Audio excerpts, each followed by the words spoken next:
মাত্র ১৩ বছর বয়সে নিজস্ব ব্যবসা শুরু করে সবাইকে তাক লাগিয়ে মুম্বাই ১০০ কোটি টাকার মালিক সে। স্কুল বয় থেকে বিশ্বের সবচেয়ে কম বয়সী বিজনেসম্যান। এ কোনো রূপকথার গল্প নয়। কে এই বিস্ময় বালক জানেন? কারো সাহায্য নিয়ে নয়, বরং নিজের বুদ্ধি দিয়ে এই ছেলেটি মাত্র ১৩ বছর বয়সে গড়ে তুলেছিল এমন এক কোম্পানি যার বার্ষিক টার্নওভার ১০০ কোটি টাকা। আর বর্তমানে তার কোম্পানির বার্ষিক টার্নওভার ১০০ কোটিরও বেশি। সেখানে কাজ করে প্রায় ৫০০-র বেশি কর্মচারী। কৈশোরে পা দিতে না দিতেই নিজস্ব ব্যবসা শুরু করা সর্বকনিষ্ঠ এই উদ্যোক্তার নাম তিলক মেহতা। যে বয়সে সকলে স্কুলে পড়া, পরীক্ষার নম্বর নিয়ে চিন্তা করে, সে সময় ব্যবসার দুনিয়ায় পা রাখেন তিনি। বিশ্বের সবচেয়ে কম বয়সী বিজনেসম্যান হিসেবে পরিচিতি পান। বয়স শুধু সংখ্যা, আর সেটাই প্রমাণ করল তিলক মেহতা।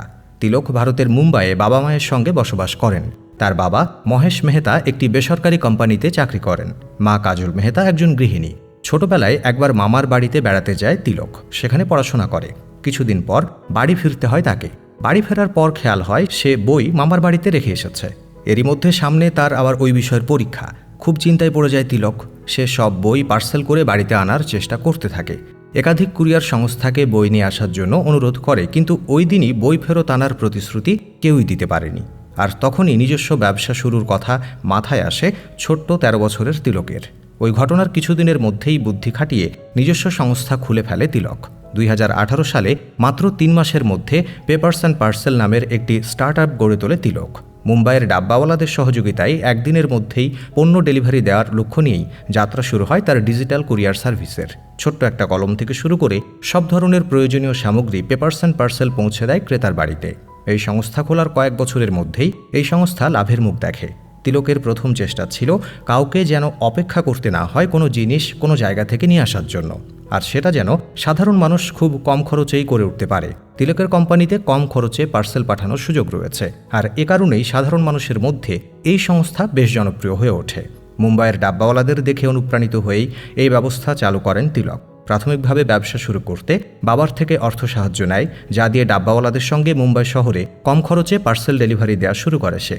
তিলকের স্টার্টআপ প্রতিষ্ঠান পেপারস অ্যান্ড পার্সেল মূলত একটি জরুরি মোবাইল অ্যাপ্লিকেশন। মোবাইল থেকে ওই অ্যাপ ডাউনলোড করে ওই পরিষেবার সুবিধা নেওয়া যায়। বর্তমানে যুক্ত আছেন ২ শতাধিক কর্মচারী। এছাড়াও ৩ শতাধিক ডাব্বাওয়ালা এই অ্যাপের মাধ্যমে শহরের বিভিন্ন স্থান থেকে খাবার সরবরাহ করে থাকেন। প্রতিবারে ৩ কেজি জিনিস পৌঁছানো যায় মুম্বাই শহর ও শহরতলিতে। জিনিসের ওজন অনুযায়ী খরচ নির্ধারণ করা হয়। সর্বনিম্ন ৪৫ থেকে সর্বোচ্চ ১৮০ পর্যন্ত ফি নিয়ে থাকেন তারা। ২০১৮ সালে তিলক ইয়াং অঞ্চলের title at the Indian medicine award পুরস্কার অর্জন করেন। ২০২০ সালের জানুয়ারিতে জিতে নেন গ্লোবাল চাইল্ড প্রোডিজি অ্যাওয়ার্ড। ২০২০ সালের মধ্যেই তিলকের কোম্পানির বার্ষিক টার্নওভার দাঁড়ায় ১০০ কোটি টাকায়। ২০২১-এ দেশের সর্বকনিষ্ঠ উদ্যোক্তার মোট সম্পত্তির পরিমাণ দাঁড়ায় ৬৫ কোটি।